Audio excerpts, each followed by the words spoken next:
남에게 꺼가는 인생이 아니라 베풀며 살 수 있게 하여 주시고 물질의 노예가 아니라 하나님 주신 것은 하나님 나라의 영광으로 사용할 수 있는 큰 믿음 허락하여 주셔서 이 땅에서 하나님께 영광 돌리는 삶 살아가도록 도와주시옵소서. 하나님 또한 이 예물을 쓰여지는 곳곳마다 우리 그 예수 그리스도의 은혜와 그 사랑과 그 이름의 영광만 나타내 주시옵소서. 예수님의 이름으로 기도합니다. 아멘. 네, 우리 뒷면에 이렇게 서머리가 이렇게 나와 있는 것이 있습니다. 왼쪽에 left side는 코리안으로, right side는 잉글리시로 이렇게 되어 있습니다. Chang, did you hear me? Do you hear me? Okay. Jennifer, do you hear me? Okay. Voice is okay? 예, 둘 다 영어권이기 때문에 제가 한국말로 하는 것을 이해는 못하지만 소리는 지금 다 들린다고 했기 때문에 괜찮습니다. 마음 편하게 하겠습니다. 근데 우리 아이들은, 특별히 우리 유스나 우리 잉글리시 스피킹 아이들은 항상 they think themselves as smart being, smart boy and smart girl.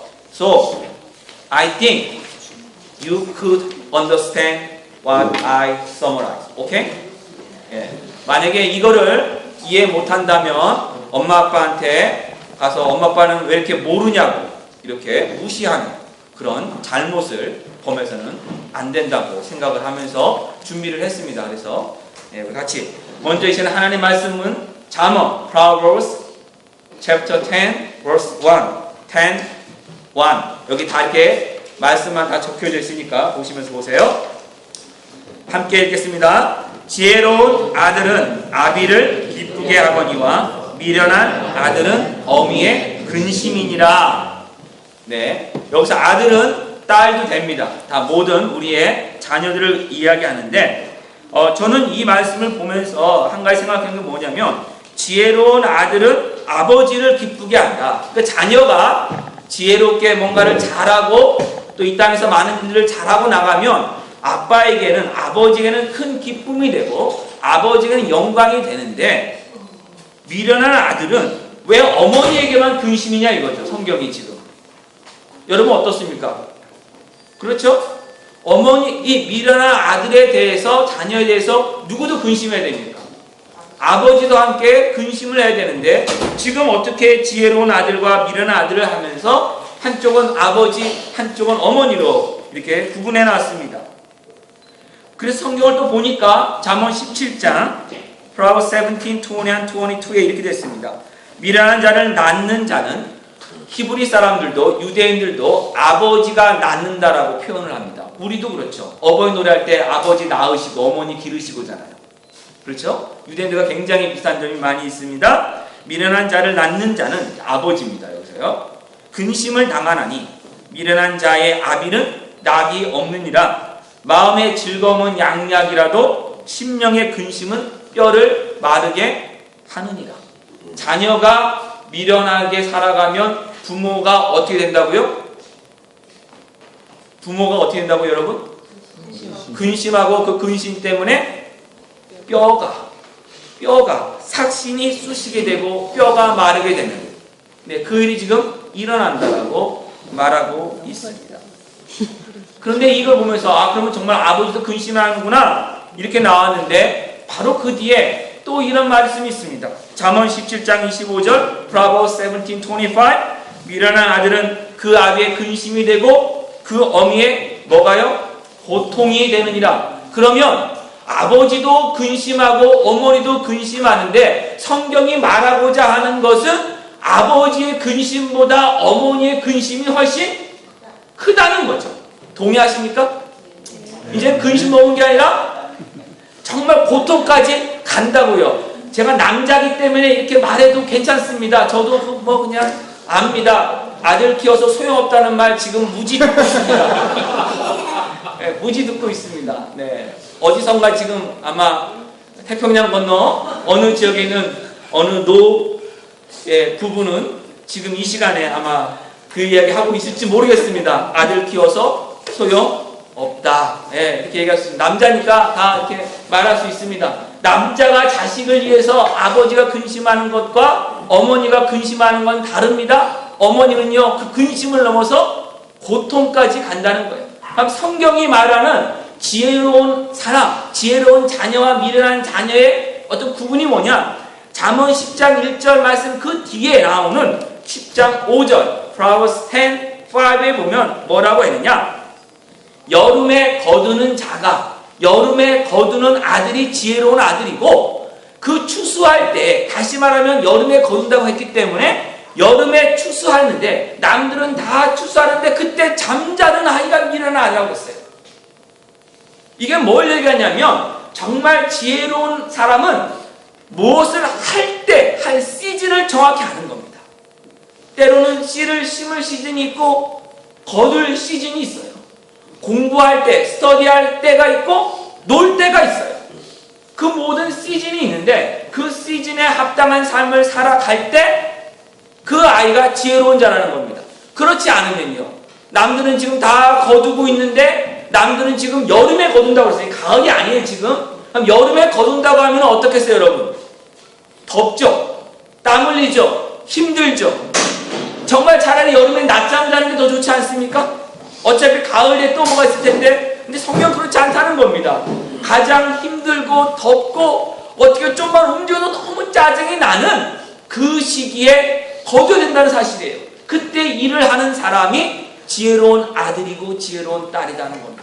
그때를 놓치면요, 나중에 겨울이 왔을 때 그 아이가 어떻게 살아갈까, 이 아이가 정말 어떻게 먹고 살까 하는 그 아이에 대한, 자녀에 대한 근심이 어머니를 너무 힘들게 하고, 심지어는요 그 뼈를 다 마르게 하고. 근데 우리 교회는 좀 다릅니다만은, 옛날에 우리 한국 보면 어머니들이 이렇게 뼈는 마르셨는데 살은 많이 붙으시고, 나이가 들면 다들 이 소리를 지다 보니까 많이 드셔서 그런 것 같아요.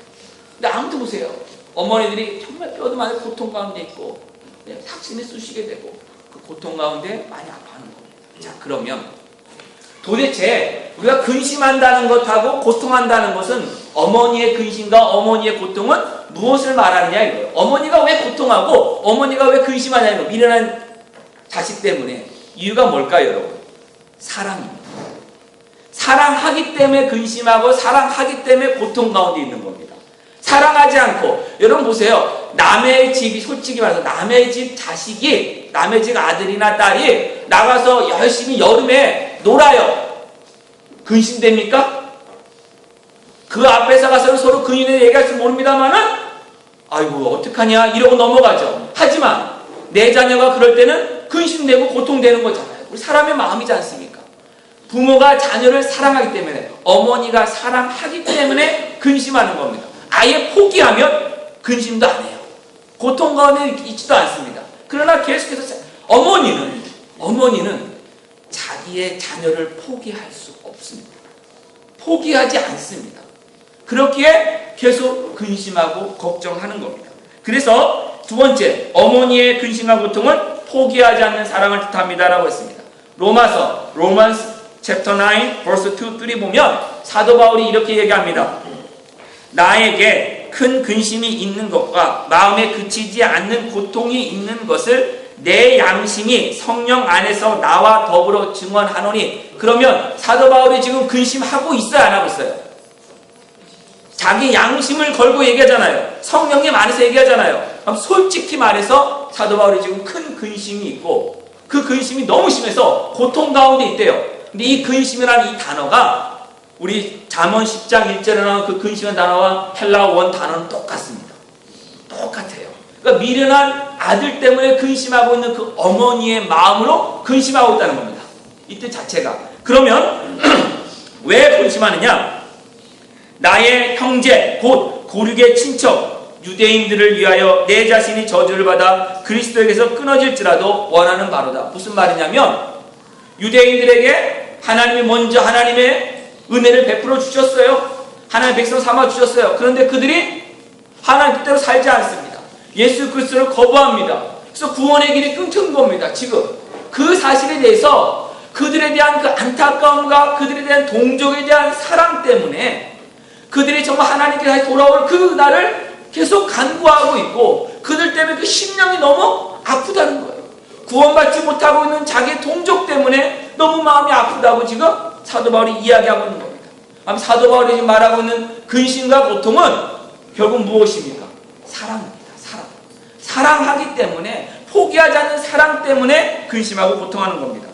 열왕기상 3장 16절과 28절 보면 1 Kings chapter 3 verse 16 through 28에는 뭐가 나오냐면 킹 솔로몬이 재판한 이야기가 나와요. 두 여인이 나오고 한 아이가 나옵니다.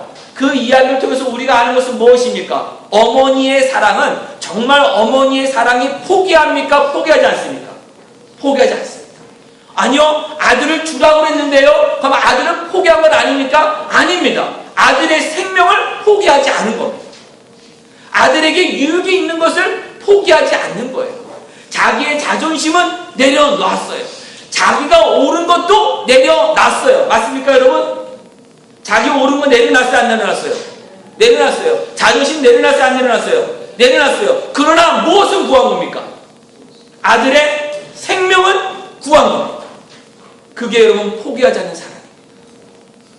그 포기하는 사랑 때문에 어떻게 합니까? 어머니들이 근심하고 고통하는 겁니다. 그래서 세 번째, 사랑은 자기 희생입니다. 그랬습니다.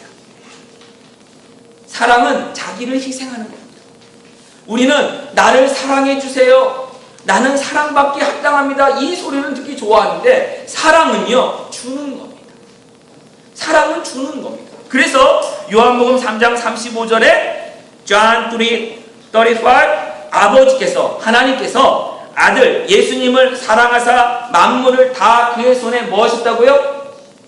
아버지가 아들을 사랑하니까 만물을, 아버지가 가지고 있던 하나님 아버지가 하신 모든 만물을 누구에게? 아들에게 기부한 겁니다. 주는 겁니다. 사랑하면 줍니다. 내 것을 챙기는 것이 아니라 줍니다. 요한복음 3장 16절 하나님이 세상을 이처럼 사랑하사 독생자를 주셨으니 이는 저를 믿는 자마다 멸망치 않고 영생을 얻게 하려 하십니다. 하나님이 우리를 사랑하셨습니다. 그 사랑하셔서 하나님, 내가 너를 사랑하노라 가만히 있습니까? 아니면 하나님이 가지고 계신 가장 좋은 것을 주십니까? 가장 좋은 바로 예수 그리스도 독생자를 우리에게 주신 겁니다. 우리를 사랑하신 때. 사랑은 이렇게 자기 희생입니다. 로마서 5장 8절, 로먼스 chapter 5 verse 8 이렇게 얘기합니다. 우리가 아직 죄인 되었을 때 그리스도께서 우리를 위하여 죽으심으로 하나님께서 우리에 대한 자기의 사랑을 확증하셨느니라. 사랑은 그냥 말로 이루어지는 게 아니에요. 내가 너를 사랑한다 끝나는 게 아니에요. 사랑은요, 자기 희생이 증명되는 겁니다. 근데 그때가 언제냐? 우리가 아직 죄인 되었을 때입니다. 우리가 착하고 선한 일하고 너무나 잘하고 있기 때문에 하나님 우리 사랑하신 것이 아니라 우리가 죄인 되었을 때문에 아무런 자격을 가지고 있지도 못하고 아무런 상도 받을 수도 없고 멸망할 수밖에 없는데 하나님이 사랑하셨기 때문에 하나님께서 예수 그리스도를 십자가에 죽기까지 하나님의 사랑을 우리에게 보여주신 겁니다. 그래서 사랑은 자기 희생입니다. 사랑받을 만해야 사랑하지란 말은 어머니에게 없는 말입니다. 맞습니까? 맞습니까, 여러분? 우리 어머니들, 이렇게 제가 질문 드리고 싶어요. 내 아이지만 사랑받을 만해야 사랑하지란 말 맞습니까, 틀립니까? 내 하나님이 나에게 주신 아이고 나는 이 아이에 대해서 사랑해야만 하니까, 그리고 어쩔 수 없이 끌어오르는 사랑이 이 안에 있으니까 사랑하는 거 맞습니까? 네, 어머니의 사랑은 포기하지 않는 사랑입니다. 아이가 비록 어떨지라도요, 힘들더라도, 아이가 비록 마음에 안 들더라도요, 아이가 비록 미련하다고 하더라도 그 아이를 사랑하고 그것 때문에 근심하고 고통 가운데 있는 겁니다. 하나님이 죄인된 우리를 사랑하신 것처럼 하나님의 크신 사랑은 지금 어머니의 마음의 그 사랑이 바로 우리를 향하신 하나님의 사랑이고, 어머니는 하나님의 그 사랑을 자녀들에게 또한 보여주는 가장 좋은 통로입니다. 그러니까 어머니만이 갖고 있는 특권입니다. 자, 아버지는 잘못하면 혼내요. 바로 네가 우리 집안 망신을 시켰다. 왜요? 그래서 아들이 잘하면, 딸이 잘하면 아버지는 기뻐요. 우리 집안이 잘 됐다고. 근데 어머니는 그건 아니잖아요. 어머니는 뭡니까? 못해도 어떻게 합니까? 사랑하는 겁니다. 사랑하는 겁니다. 그래서 어머니의 그 사랑이 우리가 오늘 기억해야 됩니다. 고린도서 13장 5절 1 Corinthians chapter 13, 5 뭐라고 합니까? 사랑은 자기의 유익을 구하지 아니한다. 아멘? 아멘? 이게 어머니 사랑입니다. 어머니 사랑입니다. 네. 나중에 이제 결혼하면은 항상 알게 되는 게 뭐냐면 어머니 사랑과 또 다른 여자의 사랑은 다르다는 것을 알게 됩니다. 네, 다릅니다. 많이 달라요. 항상 옛날에 듣던 이야기가 있습니다. 뭐 제가 몇 번 말씀드렸습니다만은 저의 가장 가까운 한 여인은 그 여인에게 저는 남의 집 아들입니다. 그러나 그 여인에게는 또 다른 아들이 있습니다. 그럼 차이가 있는 거예요. 어쩔 수 없는 겁니다. 인정하고 삽니다. 그래서 아들 키워도 소용없다는 겁니다. 중요한 것은 뭐냐면 하나님은 우리를 사랑하실 때 자기를 다 내어주시는 그 사랑, 어머니의 사랑을 하고 계시다는 사실입니다. 그래서 우리가 해야 될 게 뭐냐? 네 번째, 어머니를 공경해야 합니다. 잠언 23장 22절 Proverbs 23, 22 뭐라고 했습니까? 너는 낳은 아비에게 청종하고 함께 하겠습니다. 시작. 내 늙은 어미를 경히 여기지 말지니라. 또한 잠언 23장 25절 내 부모를 즐겁게 하며 너를 낳은 어미를 기쁘게 하라. 잠언 1장 8절 내 아들아 내 아비의 훈계를 들으며 내 어미의 법을 떠나지 말라. 예, 신약성경도 말씀합니다. 우리 에베소서 6장 1절 3절 우리 같이 우리 영어하는 잉글리시 스피킹들은 옆에 있는 거 같이 읽고 read together in English. 우리 어른들은 다 한글로 함께 우리 에베소서 6장 1절 3절 효도는 뭐 해야 된다고요, 여러분? 효도는 어떻게 해야 된다고요? 가르쳐야 됩니다. 그래서 여러분들 이거 읽으십시오. 지금 우리 함께 읽겠습니다. 시작. 자녀들아 주 안에서 너에게 순종하라. 이것이 옳으니라. 내 아버지와 어머니를 공경하라. 이것은 약속이 있는 첫 계명이니 이로써 내가 잘되고 땅에서 장수하리라. 아멘. 아멘. 네, 하나님의 이 약속의 말씀 옳은 말씀입니까? 살아있는 말씀입니까? 운동력 있는 말씀입니까? 지금도 진리의 말씀입니까? 어머니 공경하십시오. 여러분의 인생이, 우리 자녀들의 인생이 이 말씀대로 잘되고 땅에서 장수할 줄 믿습니다. 하나님 일 이으실 것이라고 확신하며 우리 함께 기도하겠습니다. 하나님, 어머니의 사랑을 우리에게 알려주셔서 참으로 감사합니다. 하나님께서 저희를 얼마나 사랑하시는지, 우리의 삶을 통해서 하나님의 근심과 고통 가운데 있으면서도 그 사랑을 놓치지 않고 계속해서 내가 너를 사랑한다, 내가 너를 사랑한다, 내가 너를 위해서 독생자 예수 그리스도를 아끼지 않고 희생하셨다고 말씀하시는 이 하나님의 사랑을 다시 한번 확인했습니다. 하나님의 사랑을 입은 자로서 이제 우리가 우리의 자녀들을 사랑하며 또한 우리의 어머니 또 우리의 부모님을 공경하는 하나님의 사랑을 전하는 삶 살아가겠다고 하나님 이 시간 결단하오니 하나님 이 결단이 주님 앞에 가는 그날까지 흔들리지 않고 굳건하게 설 수 있도록 도와주시옵소서. 하나님 우리 자녀들이 정말 부모님을 공경하고 사랑해서 하나님이 우리에게 주신 이 약속 있는 첫 계명, 자녀들이 잘되고 땅에서 장수한다는 이 약속의 말씀이 이루어지는 믿음의 가정, 복된 가정 되게 하여 주시옵소서. 예수님의 이름으로 기도합니다. 아멘. 우리 시간에 나같이 찬양, 주와 같이 길 가는 것 함께 찬양하십시오.